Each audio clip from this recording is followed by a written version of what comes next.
Hey there everyone, welcome back to another video on the Game Vault. This is going to be my review of the DLC House for Dead Island 2. So let's cue up the music and we'll get right to it.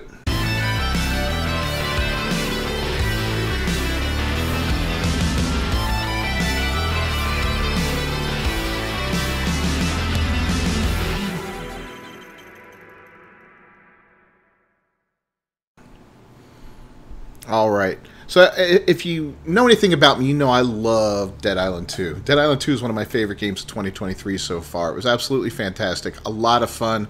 Yeah, it's not real complicated. Yeah, the combat isn't super deep or anything like that, but it's just good old-fashioned video game fun.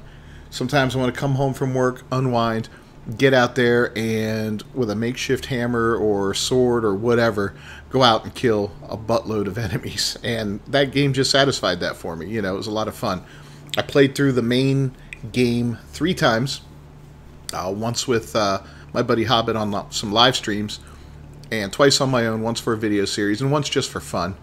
And I've played through House twice. I did a series of videos showing the progression using the Ryan character, and then I did a full couple-hour playthrough, just non-stop, no commentary. So if you're interested in seeing what the game's about, or the DLC is about, check those out. They are here on the channel.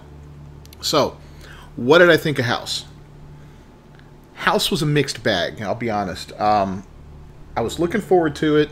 It sounded like a lot of fun. One of my main concerns was that we were going to be fighting human enemies instead of zombie enemies. Fortunately, that wasn't the case.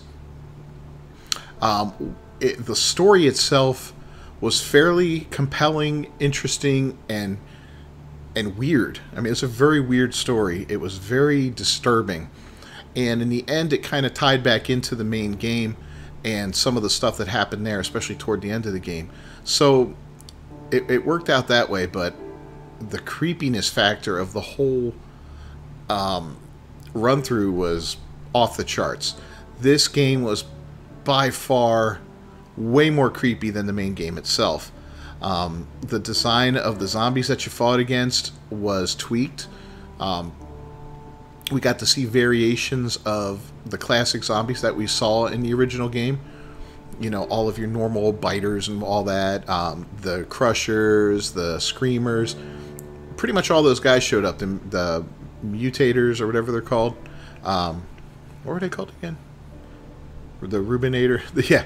Anyway, yeah, so they all showed up again. So you got to see all those familiar faces again, sometimes with a new coat of paint on them. And that was cool. But unfortunately, there were no new zombies in the game. And that right there was a big disappointment to me. I was hoping for a couple of new zombies to show up. You know, even if it was only 2 or 3, you know, a minor number of them. Mainly big boss type ones like the Crushers and all that. You know, first time you come across a Crusher, it's that bride. And it's basically a mini-boss fight, right? Same thing with all the other ones in there for the most part. So, yeah, no new zombies was disappointing. I'll grant you that. Now, the redesign of the zombies was pretty wicked and pretty disgusting and, like I said, very disturbing. It's one thing I can talk about is disturbing. But, yeah. So, let's talk about the set itself. This entire DLC takes place in a house, a big mansion, right? And if you played Dead Island 2, you'll know that Dead Island 2 had several large, fairly open areas that you could explore. Or so, like, I would call it a semi-open world game. And they were fairly large areas like Venice Beach, Bel Air, and all that. You could run around, visit different houses, go down different streets, go into stores, climb up on roofs. You know, just do a bunch of different stuff to get around in these areas. And they were pretty large. You know, some of them way larger than others. House was very restrictive in its design, but it still worked. You know, it still worked. I think the entire DLC was probably roughly the equivalent of one zone in Dead Island 2. You know, but it was broken up. You know, areas were locked behind doors.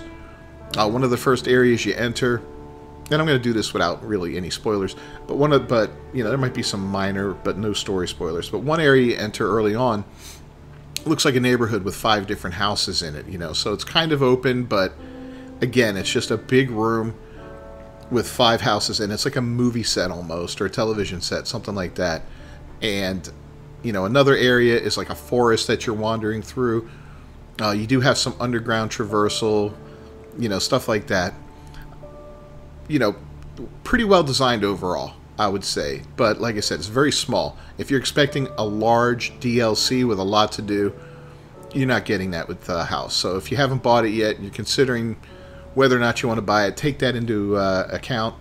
You're looking at approximately 2 hours, 2.5 hours of gameplay overall to get through it the initial time. If you want to complete everything and all that, you might get another hour or maybe 2 out of it, depending on how good you are, how lucky you are at finding those little things that you want to do to complete everything. But otherwise, yeah, it's pretty restrictive. You know, graphically, of course, it still holds up to the, you know, Dead Island 2 itself. The voice acting is fine. There's some interesting characters in there that you come across, some interesting stuff that you have to do.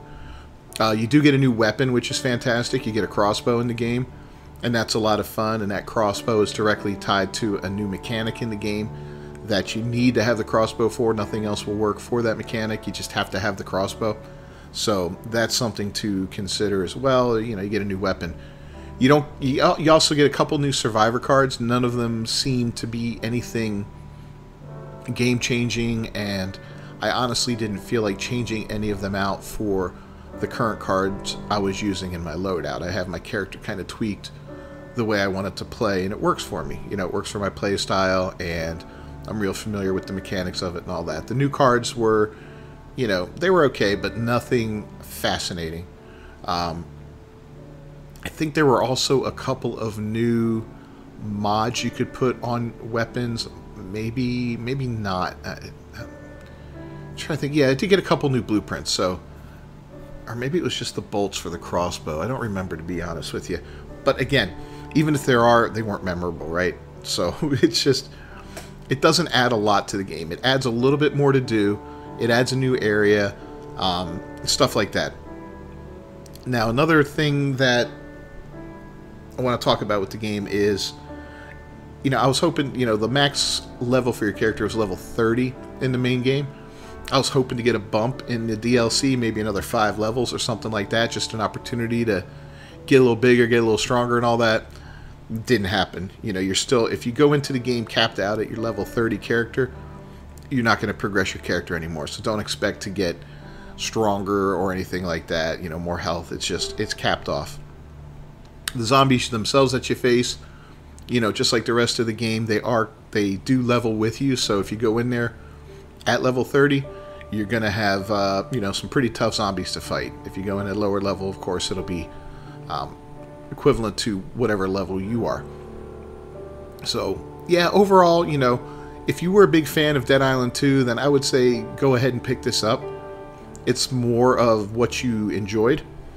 Don't go in expecting anything spectacularly new, like, you know, more levels and a variety of weapons and zombies. Just go in expecting to have another area to clear out, a new mechanic to deal with, and a pretty messed up, disturbing story to get through. When you get to the end of it, it's kind of cool. You know, I enjoyed it. You know, I did enjoy the story. But otherwise, yeah, you may want to skip this if you weren't such a big fan of the game, or if you were looking for something to completely change the game, or a lot of brand new things to do and new enemies to fight. Then you might want to wait for it to go on sale or something like that. Whatever.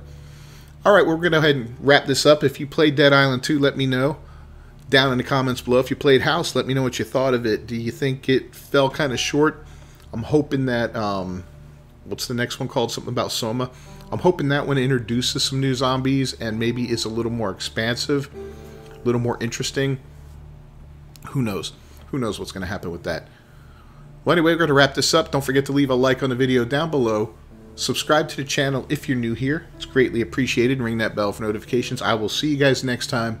Until then, peace.